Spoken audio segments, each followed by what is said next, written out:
Welcome, everyone, to 24/7 Sports. I am Tom Loy alongside the 105 guys. We've got Director of Scouting Andrew Ivins and National Analyst Cooper Patagna. Signing day is right around the corner, so we're looking at 2025 recruiting classes to bring everybody a better look at their soon-to-be signees. We're going to hit 4 superlatives and state our take on a lot of these guys. Today, we're looking at Maryland. The Terrapins currently have the number 24 ranked recruiting class in 2025, and there are 23 commits set to play for head coach Mike Locksley.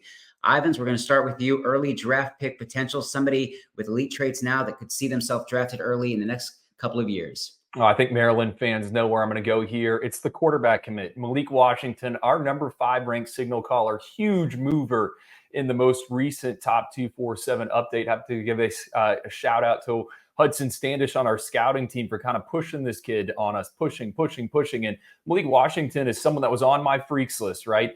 Won a dunk contest 2 years ago. Don't hear a lot of quarterbacks that are doing windmills inside the gymnasium. Then we got him at the Elite 11 finals, liked everything about him. He was, first to the team meetings. And I think really all 3 days when he was alongside the other top quarterbacks in the country, he showed that he's one of the top dudes as well. You look at him, what he's doing here as a senior, 9-0 record. I think the biggest thing is he's taking care of the football and he's improved in every key statistical category. Kind of reminds me a little bit of Miami's Cam Ward in terms of how he plays the game. So confident in the pocket. He'll move around. And then when he wants to take off, he's going to produce chunk plays with his legs. Highlight tape full of 2 balls, deep shots. He puts them on tight ropes. Really, really accurate. Maryland's going to have to hold on to him, under the impression some Big Ten schools sniffing around. But, man, I think if Malik Washington hits in today's game where quarterbacks have to get away from sacks, he's going to be a good one. I'm going to go with offensive lineman Jalen Gilchrist. And this is a guy that the more we study, the more I like. Playing left tackle right now, I think we have projected to slide inside at some certain point. He's 6'4", 3/4, 294 pounds. He's kind of got a physically ready-made frame. And this is a guy that I think has the athleticism to stay on the corner, whether it's left tackle, right tackle. It depends kind of where the need is for Maryland. But ultimately, at the end of the day, whether it's late in his career in College Park or whether it's on Sundays, I think ultimately this guy's going to be a pretty high-functioning interior offensive lineman. Body needs a little bit of work, but just in terms of what we've seen in the kid, above-average athlete, can get to the second level. Love the finish as well. Type of guys that Maryland needs to win on, especially up front in the Big Ten. So I like Jalen Gilchrist a lot. I think he's got some upside. I think Malik Washington, the obvious answer here. But just to change it up for a little bit, I'll go with Gilchrist. I went with Malik Washington as well. I don't think he's got 3 bigger fans, also including Hudson Standish than us here at 24/7. But we've been high on him for a long time. We're fired up about his future, and I think he's going to have a tremendous career in College Park. Day 1 impact, Cooper. Who's a guy who's going to see the field early and often? I'll go with the quarterback here, right? I'll kind of flip this on its head. It's a situation kind of similar. I don't want to say similar, but like when I think of Malik Washington, the player that I think about from last year's cycle, just in terms of like ready to play at the next level, if you had to, would be a guy like DJ Lagway, who have big physical frame, over 230 pounds. You look at Malik Washington, he's going to be hovering around 225 once he steps on campus at the next level. He's got a really, really mature game. And Drew kind of talked about it, his ability not to turn the ball over and protect the football. That kind of lends to the fact that, all right, this guy can step in early and have an impact at the next level. And I think if you're Maryland, this is what you want. I mean, you want guys from your own state that you can, put your arms around, that are top 64 players in the country, and you can really kind of build your program around as well. So Malik Washington, if he has the ability to play early, circumstantially, if Maryland can play him early, I think they're going to do that. And I think this is why this marriage makes so much sense for both parties. I think the other thing too, Cooper, DMV kid, we kind of saw this with Dylan Raiola. When he goes to Nebraska, the fan base is going to know who he is. And in the name, image, likeness era, you got to get these guys involved, right? It seems like more and more of these freshman quarterbacks. So I like that pick here. I'm going to go with Bryce Jenkins, who I wrote down OL or DL. We grade him out as a defensive lineman, but you look at what he's doing as a senior. He's also moving people as an offensive tackle. He's just a rare body type. I mean, Maryland doesn't get a lot of these individuals, 6'5", 335 pounds with 36.5-inch arms, 11-inch hands. He carries that weight extremely well. You could tell me he's 280 pounds and I would believe you. A big dancing bear, excuse me. I think he's a nose in Maryland's kind of odd front, but I could see him playing some offensive tackle. Another local Baltimore kid. I think you got to get him involved because you just don't get these type of individuals from the high school ranks. I'm going to go with running back Iverson Howard. I'm not sure there's many impact guys, true day one impact guys in this class, but I think he's somebody that can get some burn in year one. Got some stuff to him I really like. He's got wiggle, patience, vision, some stuff that's going to set him up for success. I could see him helping early. Ivans, we'll go back to you for boom or bust, an intriguing talent who could, outperform or underachieve. Who do you got?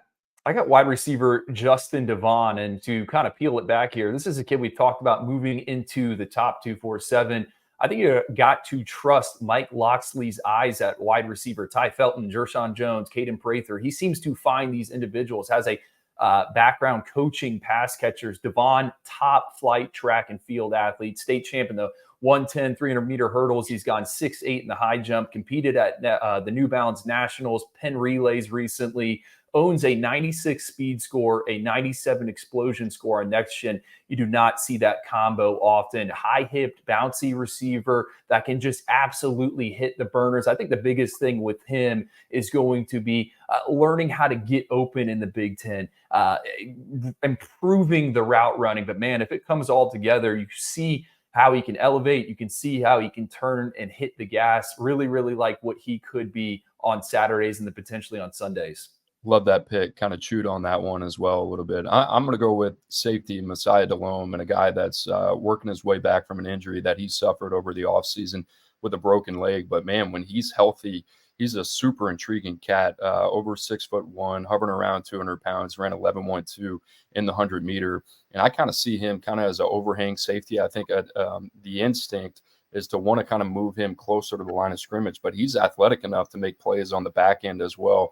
Love the way that he plays offensively. When you think about football players, right, I talk about this a lot. This guy is a football player. He fits in that category. The athletic stuff kind of comes with it as well. So I kind of trust his way to kind of work himself back from that injury. And this might be a guy that could have an impact early, and another guy from that kind of DMV area that I wouldn't be shocked if we're looking back on, hey, how did we maybe overlook this guy? And maybe we didn't. We got him in the top 170, right? So he's definitely going to be a guy that I'm going to be watching here for the next 2 to 3 years.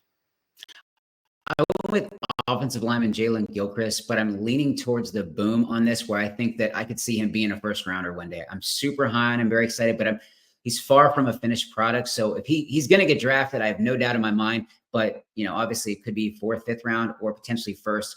Very excited to see how things play out, but man, love the tape and love the energy he brings to the field.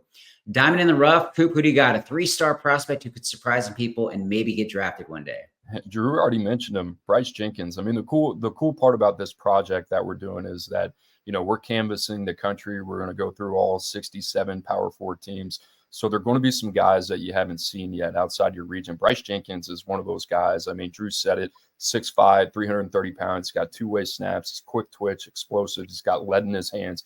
He can move people naturally. That body type there for Maryland, that's a huge win to get this kid in the boat. And certainly somebody that I can tell you for the next couple of weeks until signing day, we're going to be monitoring very, very closely as we kind of look at the back end of the top 247. Hey, who are some guys that we want to take shots on? This was a guy's tape that you watch and you get really, really excited about. So this is a really, really good get from Mike Locksley and company.